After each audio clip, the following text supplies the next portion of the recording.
Hello students, आपका स्वागत है एजुकेशन ऑनलाइन बाय ज्योति मैम में। आज का जो टॉपिक लिया है हमने बहुत जनरल टॉपिक लिया है। अगर आप देखेंगे तो 8th क्लास के अंदर, 9th क्लास के अंदर और 10th क्लास के अंदर ये टॉपिक जनरली जब भी आप एग्रीकल्चर के बारे में पढ़ते हैं तो इस पर बात होनी ही होती है। इसमें है खरीफ और रबी की फसलें। पहले हम बात करते हैं खरीफ की फसल के लिए।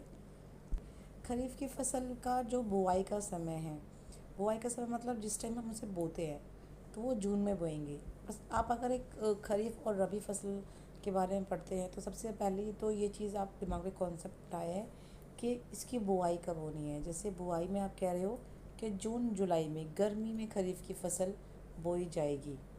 ठीक है, गर्मी में बोएंगे और फिर सितंबर अक्टूबर में से हम काट लेंगे। ठीक है, तो जून जुलाई में बोएंगे, जून से जुलाई में इस 2 महीने के बीच में हम फसल को बोते हैं और सितंबर से अक्टूबर के बीच में इस फसल को काट लिया जाता है। अब ये देखिए, हम इसको जब सितंबर अक्टूबर में काटेंगे तो उस टाइम पर सर्दियाँ होती है। जून जुलाई के बाद अगस्त सितंबर में ऑलमोस्ट बरसात का मौसम होता है, मानसून भारत के अंदर आया होता है। तो क्योंकि इस फसल को अधिक वर्षा की ज़रूरत होती है, नमी की आवश्यकता होती है, तो मानसून जब आ जाता है तो मानसून आने से क्या होता है कि ये सारा जो नमी होती है, जो पानी की ज़रूरत होती है, वो सब हमें मिल जाती है। बरसात के थ्रू हमें ये सब मिल जाता है। फिर है कि सिंचाई पर निर्भरता। अब क्योंकि हम उस टाइम पर बरसात आई हुई है तो सिंचाई की ज़रूरत हमें पड़ेगी नहीं, क्योंकि मानसून ऑलमोस्ट उस टाइम पर आया हुआ है, तो हमें वर्षा से पानी मिल जाएगा, फसल में नमी बहुत ज़्यादा हो जाएगी हमारी। उसके बाद है इसमें कौन कौन सी फसलें आती हैं। ये बहुत बार प्रश्न आता है, इसमें फसलें कौन सी आती हैं। सबसे इम्पोर्टेंट चीज़ जो आपको याद रखनी है, दो चीज़ आप जो हम जनरल वे में खाते हैं, एक हम खाते हैं गेहूँ और एक खाते हैं चावल। तो जो चावल है वो हमारी खरीफ में आएगी और जो गेहूँ है वो हमारी रबी की फसल में आएगा। तो धान हमारा यानी चावल हमारी खरीफ की फसल है। फिर है कपास, मक्का, ज्वार और बाजरा और सोयाबीन। ठीक है, ये सब हमारी किसकी फसलें हैं, खरीफ की फसल के अंदर आता है। ये तो आपने अनाज पढ़ लिया, मतलब ये सब चीज़ें अनाज है हमारे। अब दलहन में दालें कौन कौन सी होती है, अरहर की दाल, उड़द की दाल, मूंग की दाल। तिलहन में यानी जिससे हम तेल निकालते हैं, जिन चीज़ों का हम तेल में यूज़ करते हैं, मूंगफली है, तिल है, ये सोयाबीन है। ठीक है, ये हमारे तिलहन हैं जो खरीफ की फसल के अंदर आते हैं।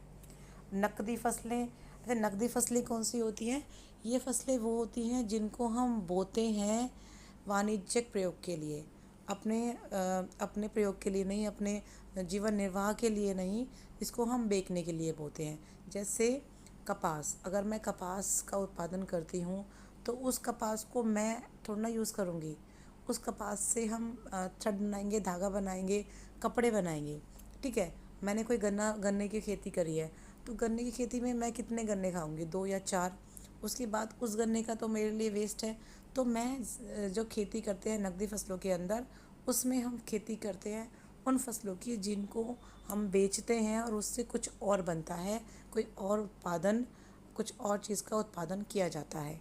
ठीक है, अब हम बात करते हैं रबी की फसलें।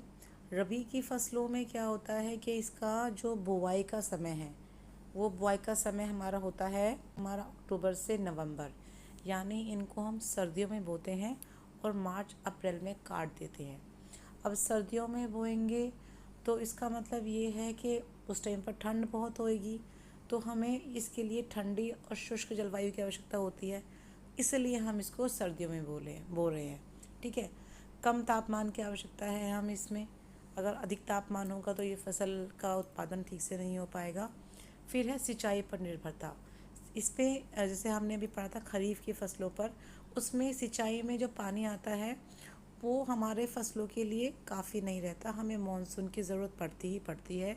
लेकिन रबी की फसलों में क्या होता है, इसमें हमें सिंचाई से भी काम चल जाता है, हमें अधिक वर्षा की ज़रूरत नहीं होती या अधिक पानी की ज़रूरत नहीं होती।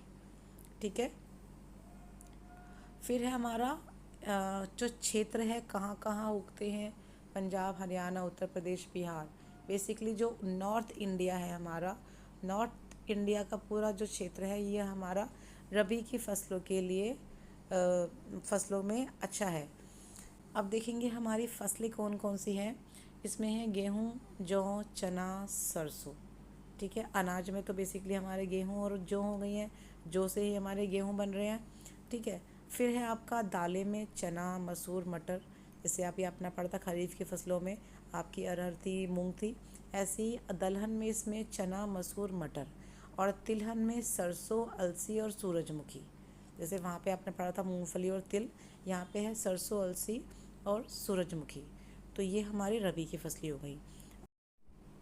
चलिए एक बार शॉर्ट में देख लेते हैं खरीफ और रबी की फसलों में क्या मुख्य अंतर है। पहले है बुआई का समय का अंतर है। खरीफ की फसलें गर्मी में बोई जाएंगी और जो रबी की फसलें हैं वो सर्दी में बोई जाएंगी। ठीक है, अक्टूबर नवंबर में। कटाई का समय सितंबर अक्टूबर रहेगा, यानी गर्मी में बोकर इनको और सर्दियों में काट लिया जाएगा, और इनको सर्दी में बोकर गर्मी में काट लिया जाएगा। ठीक है, वर्षा पर निर्भरता। खरीफ की फसलें क्योंकि गर्मी में बोई जाएंगी, स्टार्टिंग में जब बोएंगे इनको तो हमें अधिक पानी की ज़रूरत पड़ती है। ठीक है, तो हमें मानसून पर निर्भर रहना पड़ता है।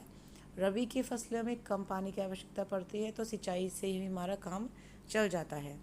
जलवायु गर्म और नमी वाली चाहिए होती है इसके लिए, जैसे गर्मी में बात की थी हमने अभी। और इसमें ठंडी और शुष्क जलवायु की आवश्यकता होती है रबी के अंदर। प्रमुख फसलें हैं धान, मक्का, कपास, मूंगफली। और इसमें है गेहूँ, जौ, चना, सरसों। अच्छा, एक बात हो रही है, अगर हम आसान शब्दों में याद करना चाहें फसलों को कि कौन सी फसल किसकी है। धान, चावल। आप देखते हो जब बहुत गर्मी होती है तो ज़्यादातर लोग बोलते हैं चावल अच्छे होते हैं, ठंडे होते हैं। और गेहूँ जो होता है वो गर्म होता है। तो गेहूँ को हम सर्दियों में ज़्यादा कंज्यूम करते हैं और चावल को गर्मी में ज़्यादा कंज्यूम करते हैं। और गर्मी में मतलब जून जुलाई में हम ज़्यादा कंज्यूम करते हैं, यानी खरीफ की फसल। ठीक है, और गेहूं को हम सर्दियों में ज़्यादा कंज्यूम करते हैं, यानी रबी की फसल। मतलब ये आपकी एक ट्रिक है, आपकी एक कॉमन सेंस लगा सकते हो अपनी आप। इस तरह से भी आप इनकी प्रमुख फसलों को याद कर सकते हो। इसके बाद आप देख रहे हो जायद की फसलें।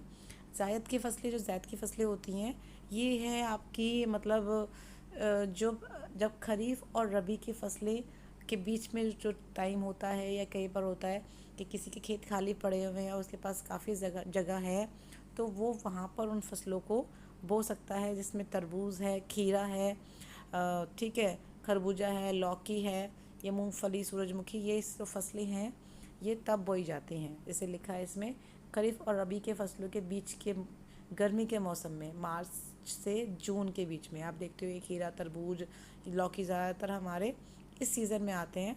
ऑल्दो आजकल तो आप ये भी देखते हो कि हर सीज़न में हर एक वेजिटेबल अवेलेबल होती है, जो सही नहीं है।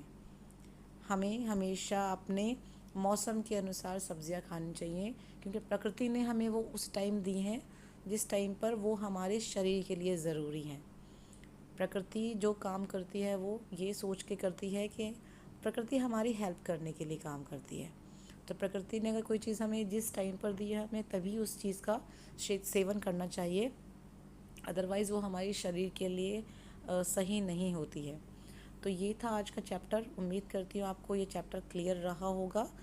आज का वीडियो देखने के लिए धन्यवाद। मिलते हैं नेक्स्ट टॉपिक के साथ में।